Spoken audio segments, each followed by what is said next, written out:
I'm really big on the empowerment of our people. I'm not anti-white or European or whatever they want to call themselves. I'm not, because I do understand that, even people like Harriet Tubman, I mean, who do you think helped her? It was white people hiding us under the houses and stuff like that. Namaste and welcome, welcome, welcome. My name is Adi, and I am here today joined with a very special yogi. We have connected virtually so that we can bring the awareness and the attention to some things that are happening in our life personally, both on and off the mat, in the yoga community and in the yoga space. So, without further ado, I would love for you to introduce yourself. Hey, I'm Deshaun McClain. I also go by Deshaun Paradise Bay. Um, I am a yoga teacher. I've been teaching for 6 months, but I've been practicing yoga for about a year. Yeah, this marks a year and a half now.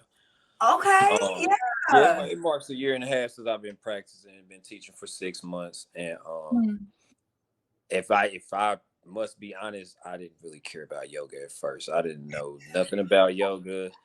I thought it was like, more geared towards either old white people or maybe young women, period. And Mhm. there was a woman I was dating. She invited me to come do yoga, and I did it. I liked it. Long story short, I started going more, but I still wasn't consistent with it. And then one day, I don't know, I went in and I seen somebody black at the counter. Mm. And she embraced me and was like, "You doing your thing." And then Mm. she introduced these BIPOC classes, and then from Yeah. there the rest is history. Yeah. So Yes. yeah. Listen, this look, okay, I'm about to just really just like my whole soul just got excited because do you know that's the same way I got into yoga on a date? I was invited to a yoga On a date. Yep. date. On a And so date. I was like, yeah, sure, let's do it. You know what I mean? Hmm. And from that, I cried in Savasana. I cried. I didn't even know I was crying. Like the class was fun, everything was great, but it's that release. You know what I'm saying? All those upward dogs, all those chaturangas. Heart space. You know what I'm saying? So, yes, that's so cool. I'm so glad to have that connection here. So, we're here, as you know, to talk about some things and to highlight some things. So I'm so grateful that you are taking your time out to be here right now. All of you that are watching right now, please make sure that you go check him out on all of the social medias. It's coming across the screen right now. So make sure you check him out on all the social medias so that you can see what is next and what to expect from him and to support him in the movements as well. So let's go ahead and get this thing popping. You know how I do. I like to get right into it. Very, very, very, very, very, very direct. So first things first, can you share a mindfulness meditation practice that you incorporate in your daily life? And this doesn't necessarily have to be like you unless you want to. You fully can walk us through it. But you can share bits and pieces about it if you want. Share what you want. Honestly, what if I share like my routine? That's still kind of like the same thing as a question. Yes, yes, So yes. what I do when I wake up, of course, I pray to the Creator. I go in the kitchen. I make me some lime water, some warm lime water. Okay. I do that, and then I go into a meditation. Either it's me just meditating with just nothing but silence, Hmm. no music, no nothing, or Hmm. sometimes I listen to you know who Londrell is. Yes. Sometimes I turn on his meditation and let him walk me through it. So I like guided meditations better than I Okay. do, but typically I do that's my routine in the day is lime water, meditate, then I go to the restroom. I don't even go to the restroom before I pray, you know. Hmm. Hmm. Yeah, so it's a little routine, but that's kind of like my day-to-day thing that I do. Uh Okay. yeah, Okay. yeah, I love how you mentioned that like before anything, you connect back with source. I really yeah. love how you said that because that's essential to know because we're not running off of our own uh Like we're not just here on accident. You know what I Yeah. mean? So the fact that you really just incorporated that, I love that. I love that. Thank you for sharing that. And it's a form of meditation too, in a way, if you want to think of it like that. So Absolutely. Are you, would you mind sharing like your practice? Like, are you Christian, Muslim, Buddhist, non-denominational, prefer not to say?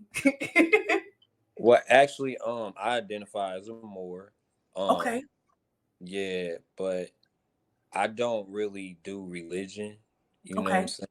Because and for me, I say that because I identify with things in every religion. You know what I'm saying? Mhm. So whether it comes from Muslim, Christian, it's something in that religion that I identify as. So I don't want to be constricted to just one religion if I identify with all of them. Like I like the way the Muslims move. They move real militant. I'm one of them that stand on business. So it's like I like how they move. I like how they are. But even with the Christians, and if you go down the list, it's like I don't. So I if anything, I'm a spiritual being. Love that. Yeah, I love that. I love that. That's honest, you know, yeah, and to support that, even with BLK, like a lot of people, if you don't know, if you haven't did the research, you might think that BLK stands for, you know, our skin color, our hue. yeah. But BLK Black in Black Yoga stands for breathing living knowledge, right? I grew up Think in the, that. you see what I mean? I grew up in the I was church. paying attention. You see what I'm saying? And so my grandma's always, you know, saying the word is living, it's living, you know, it's living. So I'm like, oh wow, I respect and I honor all of her teachings that she instilled into me, even though currently in my life, do I practice Christianity? Like you said, no, I don't practice Christianity, you know, but I do still respect and honor the teachings, you know, that were instilled in me because it's something that propelled me to where I am now. So, yeah, still keeping those roots, still being honest with that. And I love how you said that you don't want to be confined like in a box because now it's like, well, you're this and now you can't be in this space. We're Yeah, really like, yeah, that's a yeah. lie. Like, let's stop buying into the idea that like it needs to look like something. You know what I mean? Okay, so we got, can you share your favorite yoga pose? And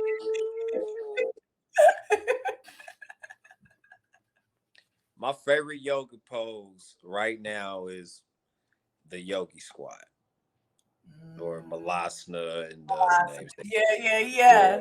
yeah. um, Okay. Okay. because I used to have tight hips. You know, I never could really when I before I did yoga, I didn't know the importance of release, and then I actually releasing the trauma that's embedded in the hips and stuff. So it was like that's one of my morning routines that I left out. Like I do that as well. That's my Okay. favorite pose. Like before I even get into doing yoga, that's the first thing I do. Yes. Yes, yes, yes, yes, yes. That's my favorite, all time favorite pose. Nice, nice. Do you do it with blocks? Just in that thing. Okay, Yeah. okay, nice, But you nice. know, of course, yeah, you know, you want to incorporate your breathing as well. So I take a few deep inhales and then exhales, and then once I do my last inhale, I slowly exhale into the pose. I don't just, straight Mhm. just go down into it. Yeah. Okay, okay, okay, okay, okay. And you know, in India, that's how folks sit just naturally, like just yeah, like you will watch, you'll see a group of folks on the side of the street just like chilling. Everybody just yogi squat. I'm like, wow, because that's how you know folks use the restroom there as well. You know, so yeah, and the reason why we in America, I mean, to add to that, like, yes, we experience trauma, and yes, we're holding that, but also think about the way that we live, like sitting in desk all day, sitting in the cars all day, like that Mhm. type of sitting on the toilet, the Western toilet, the commode, Yeah. right? So all of Yeah. these things, right? So Mhm. I really love how you connected that because as a black man and advocate in this community, like it's definitely necessary that you be visible because folks need permission. Like other black men might think it's not for them, but then when they see you showing up, it's like, oh wow, and he's really into, tapping into himself and self-care and, the things. So that's a beautiful thing. I love that. Thank you for What's that. yours? Can I ask you what your favorite pose is? Yes, yes, yes, yes. Okay, so to be completely 100% transparent, my favorite asana is child's pose. Okay. It's, Yeah. you see what I mean? It's like, it's that hips. This is where the same, like, the Mm. hips, the opening, like even that elongation in my spine, the way that I'm able to like breathe through my fingertips and like really just take that, right? And oftentimes in child's pose, I'll cry. Like, yeah, it'll come up for me. You know what I'm saying? And I let it, right? Because like my third eye is being connected to the earth. So I'm receiving and like giving. It's like a whole, thing for me. Yeah. But if I would say favorite, like that's my go-to. Yeah. As Yeah. yeah, that's my go-to. As a survivor of anxiety and depression, that was really my go-to because it's like, yeah, stop, dropping, breathe. Yeah. Yeah. Yeah. That's So good though. So I recently went to one of the yoga teachers here. Maybe I should have told people where I'm at. I'm in Indianapolis, Indiana. yeah. Naptown, baby, Naptown. But which is in the Midwest. But I went to a young woman by the name of Ladae. She had taught a class, and I had got into pigeon pose, and I don't know what she did to me, and I keep telling this story because it was amazing. Like I almost cried. This is the first time I'm not a person that actually cries. So she had came and pushed me down deeper into the yoga pose, and then she took my shoulders and massaged them a little bit, and she was just talking to me real gently. And I don't know what happened. These emotions start coming over, and I'm like, did she put some sort of juju on me? What's going on? Yeah, because I really almost cried being in pigeon pose, and that was the first time that ever happened. And I was like, you know what, I'm man enough to say I almost cried in the yoga pose. Like that was amazing. Mhm. Mhm. Mhm. Mhm. Definitely. That emotional release, um, it's real. It's so real because trauma and experiences, they get caught and trapped up in our bodies, right? And so those active awareness movements, that helps to regulate, Yeah.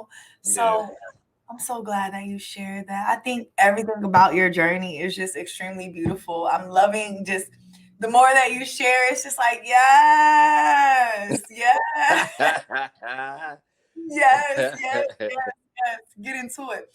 And then speaking of that, I want you to tell us a little bit about what you have organized in Indianapolis. Tell us about your yoga classes, how they're so unique, how it's blowing up, how, pretty much your classes are filled and like there's a waiting list. Folks are just like waiting out the door to come in there. So like, can you tell us a little bit about that? Yes, yes. um.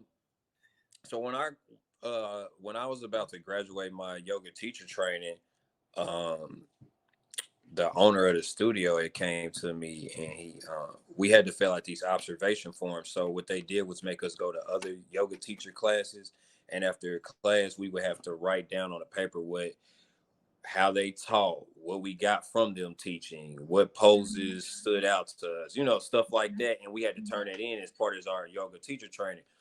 And Okay. he had noticed that I had kept putting BIPOC on there, which it was the BIPOC class that I told you there was a young woman at the front desk, and her name is Precious. I actually call her my guru now. And Yes. I was going to her class a lot, and she was teaching. It was a hot yoga class, Mm-hmm. and she was teaching, and I kept putting that on my paper, and he noticed it, so he was like, "How Hmm. would you like to bring the BIPOC class to my studio?" And I Mm. was like, I said, I would love to. So he was like, well, are you going to be ready to teach? And when will you be ready to teach? And I'm like, I'm thinking about January, February. At the time, it was July. Okay. Okay. Yeah. And I was like, I really wasn't trying to jump the gun because I was like, I'm really nervous and scared. So I really didn't want Okay. to jump out there and be like, oh, I do it right now. And then when I graduated, he came to me again. He was like, are you ready? And I'm like, Nah, he was like, well, just try it out. So I started teaching for a teacher that she had to get brain surgery. So she Okay. was gonna be out. And Okay. me and another girl by the name of Katrina, who was a good friend of mine, we started leapfrogging her classes. So one week she'll teach, the next week I'll teach. And then the Okay. very next month, that's when I got presented with the BIPOC classes. Okay. And Okay. from there, word spread fast. It was just like, Hmm. oh, it's a class with just our people in it. Oh, Hmm. we need to get in that class. And then I play our type of music. I play Erykah Badu. I play Jill Scott and Lauryn Hill and stuff like that. So it's like, and he playing oh shoot, we need to get in there. And I don't Yes. know, like a month went past, and next thing I know, man, my classes started being packed, had wait lists and everything. And I always tell people it's not me, it's the source. You feel me? I'm just Absolutely. being used. You know what I'm saying? I'm just a messenger. Absolutely. And honestly, it's beautiful because now there's like 6 or 7 people that started off in my class. Now they're signed up to take the yoga teacher training, and they're all black. You know what I'm Yes. saying? And Let's I think that's go. beautiful. It's beautiful. I never thought that I'd be doing the stuff that I'm doing right now, especially from where I come from. So it's like, dang, this is Yes. really happening. Yes, yes, yes. That's impeccable. And so from them taking your class, now there's like they decided, okay, I want to do yoga teacher training. I'm seeing this. So from your visibility, come on, let's go, man.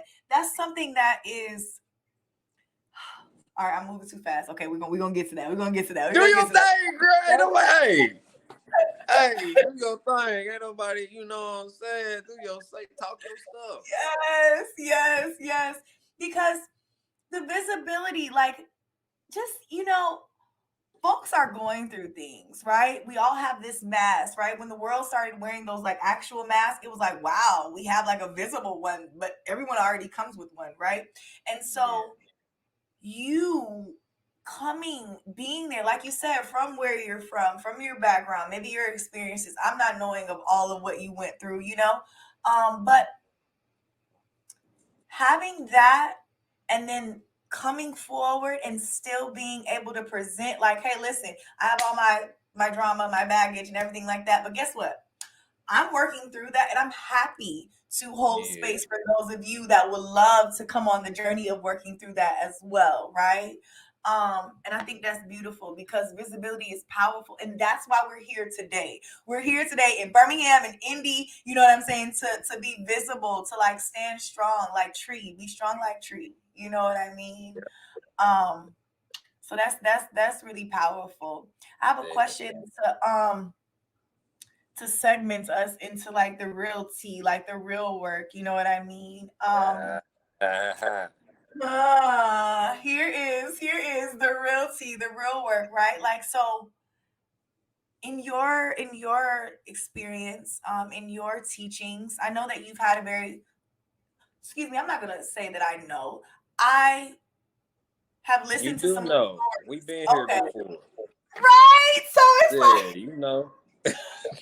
So I know that you have a very supportive community, like far as in the yoga, like where you are right now. But what challenges? Like there is always something. There's something, right, that we can always improve in. So like what challenges have you faced?